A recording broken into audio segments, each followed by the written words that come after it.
Aqui é o Bispo André que está falando. Tudo bem com você? Não sei como é que você tem vivido aí esses últimos dias. Espero que você esteja bem, espero que a família esteja uma bênção. E se você não está vivendo seus melhores dias, eu quero te abençoar declarando que Deus está com você, Ele ama você, Ele tem planos para você, mesmo no meio de tudo que você está vivendo. A palavra de Deus diz que todas as coisas trabalham juntamente, cooperam para o bem daqueles que amam a Deus. Você está no time de Deus, então você já é vencedor. Eu declaro bênção sobre a sua vida, eu espero que você tenha um dia maravilhoso. Nós estamos numa jornada de leitura bíblica e nós já estamos hoje aí avançando no Novo Testamento, Lucas capítulo 6 e capítulo 7, uma leitura fantástica, fascinante, que com certeza vai inspirar você e abençoar a sua vida. Leia e peça a Deus que fale ao seu coração e encha a sua vida com as verdades que podem fazer toda a diferença. Eu tenho certeza que quando a gente lê a palavra de Deus, algo muda dentro da gente. Não é apenas uma inspiração, mas pode haver revelação.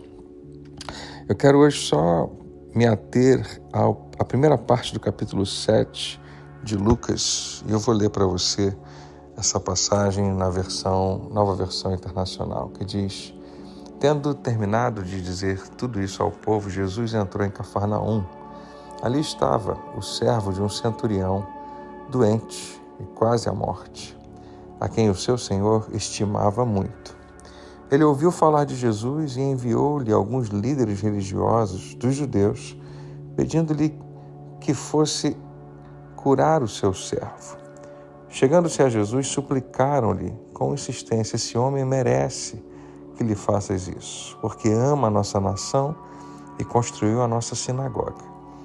Jesus foi com eles. Então, você vê nesse momento onde o pedido desse homem é atendido por Jesus, parece que sem muita dificuldade.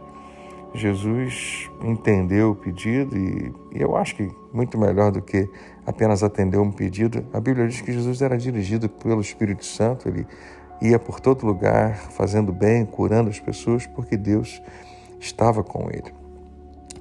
Então, no versículo 6 diz que Jesus foi com eles. Já estava perto da casa quando o centurião mandou amigos dizerem a Jesus: Senhor, não te incomodes, pois eu não mereço receber-te debaixo do meu teto. Por isso nem me considerei digno de ir ao teu encontro. Mas dize uma palavra e o meu servo será curado.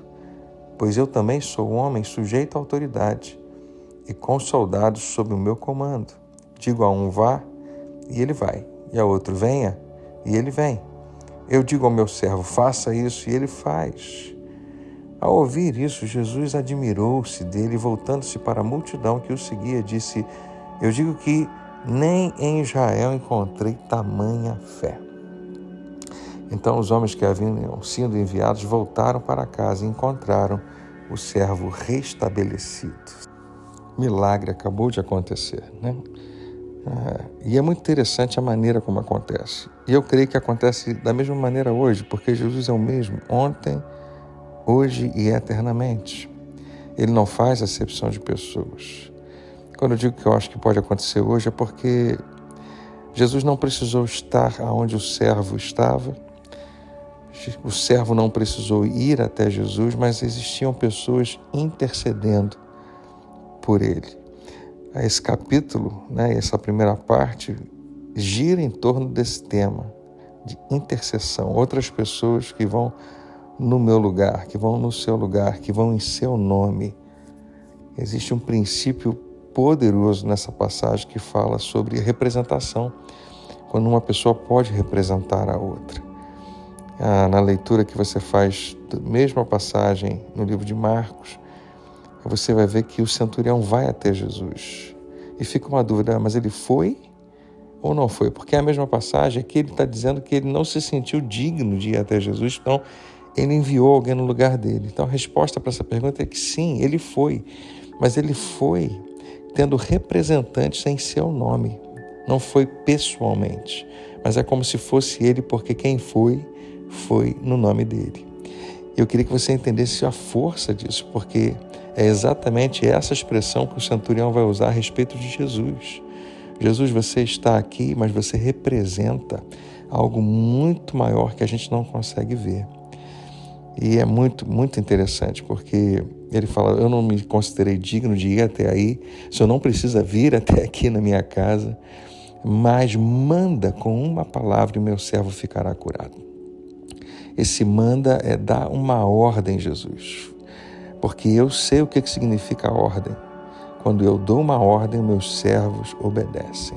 E quando aquele que está acima de mim me ordena alguma coisa, eu entendo que eu não tenho opção, eu preciso obedecer. Jesus fica admirado, possivelmente, porque esse homem entendeu uma das coisas mais importantes que a gente deveria entender: o princípio da autoridade espiritual.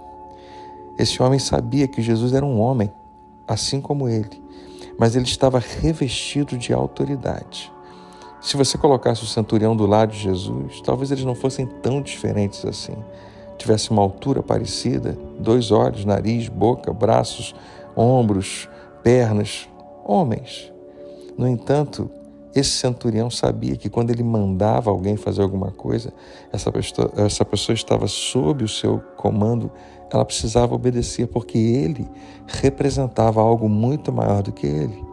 Ele representava Roma. E se a pessoa não obedecesse, não ia ter que prestar contas a ele, ia ter que prestar contas com Roma.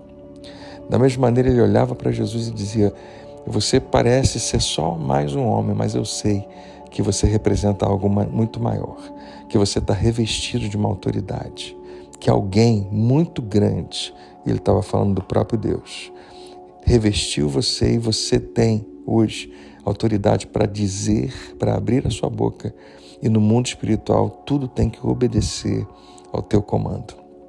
Queridos, como é bom saber disso.